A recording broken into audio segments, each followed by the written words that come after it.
Pernah nggak sih punya bisul di pantat dan kalau duduk tuh nggak nyaman banget? Nah, sepanjang nonton film ini, rasanya gitu. Nggak nyaman, gelisah, dan gue disconnected banget sama film ini. Gandhi lagi ngebahas film Perayaan Mati Rasa, produksi Cinemaku Pictures, PH yang udah cukup sukses nge-branding dengan film-film mental health Gen Z yang mereka lahirkan. Sinopsisnya lihat sendiri aja di internet ya guys. Kalau nggak kepanjangan nih video review ini, langsung aja ke reviewnya. Oke, first of all, film ini berisik banget. Pusing gue nontonnya. Sepanjang film itu soundnya kegedean, buka tutup pintu, mic sound yang kegesek-gesek baju, atau pas pelukan, sampai sesimpel si Uta angkat kaki ke tempat tidur aja tuh kegedean sound efeknya. Penasaran sound designernya tuh siapa sih? Dan ini kejadian kedua kalinya ya. Di film sebelumnya, yang film produksi Cinemaku sebelumnya tuh yang boleh sekali saja ku menangis, sound designer juga lemah banget. Ada aja problemnya. Entah waktu itu pas nonton di Kemang Village, atau tadi malam pas nonton di Lotte Shopping Avenue ya. Berarti bukan bioskopnya, emang sound dari filmnya aja kalau udah kedua kalinya ya. Cerita film ini tuh another story yang konfliknya diada-adakan para karakternya. Di luar kendali kematian ayah mereka ya. Selain itu, konfliknya ya dibikin-bikin mereka sendiri aja. Jujur gue benci banget sama skrip-skrip begini. Konflik bisa selesai lebih cepat sebenarnya dan nggak perlu berlarut-larut penyampaiannya. Apalagi saat Pak D dan Budenya Ian dan Uta datang terus Ian masih bebel nggak mau ngasih tahu.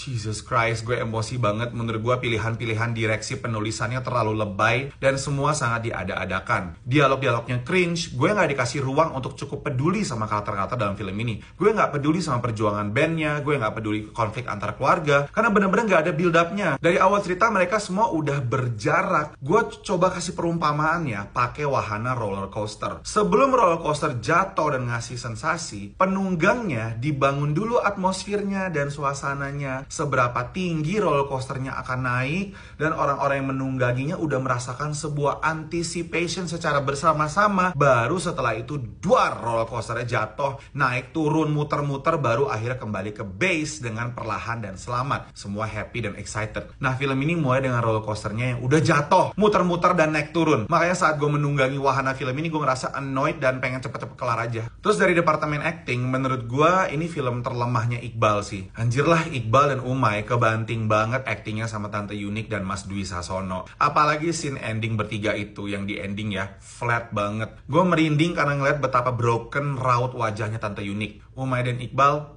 no sih. Terus chemistry mereka juga nggak ada banget untuk jadi kakak adik. Film ini juga menurut gue nggak nyambung judul sama isi filmnya. Perayaan Mati Rasa, tapi isinya marah-marah, nangis, berantem, teriak-teriak, dan sebagainya. Mati rasanya di mana? Gue malah ngerasa film Satu Kakak Tujuh Ponakan dan Home Sweet Loan lebih banyak adegan-adegan mati rasanya dibandingkan film ini. Gue ngerasa judul dan one-liners film ini juga banyak cuman untuk keren-kerenan para pembuatnya dari dan untuk Gen Z aja, biar kesannya deep-deep zaman now gimana gitu. Padahal it's very dangkal and above the surface semuanya. I don't know why I hate this movie, but this is my personal opinion ya. Orang lain berhak suka dan punya pandangan yang berbeda dengan gue, nggak apa-apa banget. Bahkan film-film horror sampah brainless aja, gue masih bisa lebih menikmati. Ini gue keluar bete dan bad mood nonton film ini. Film trying to be banget, mana gue traktirin teman-teman gue nonton pula lagi kemarin. Sorry ya teman-teman dari PH-nya, it's just my subjective opinion. Film gue di trash juga nggak apa-apa kok, karena memang popcorn movies yang brainless aja untuk entertainment. Kalau film-film kayak gini mungkin guenya aja yang bodoh dan gak paham. Maybe otak gue yang gak nyampe. Maybe. Tapi tetap nonton aja guys di bioskop. At least keberagaman konten yang mereka hadirkan patut diapresiasi. Pada akhirnya film itu selera, tapi film-film Cinemaku so far it's just not my cup of tea. Kecuali ketika berhenti di sini dan seri Sehati Semati yang gue masih lumayan suka ya.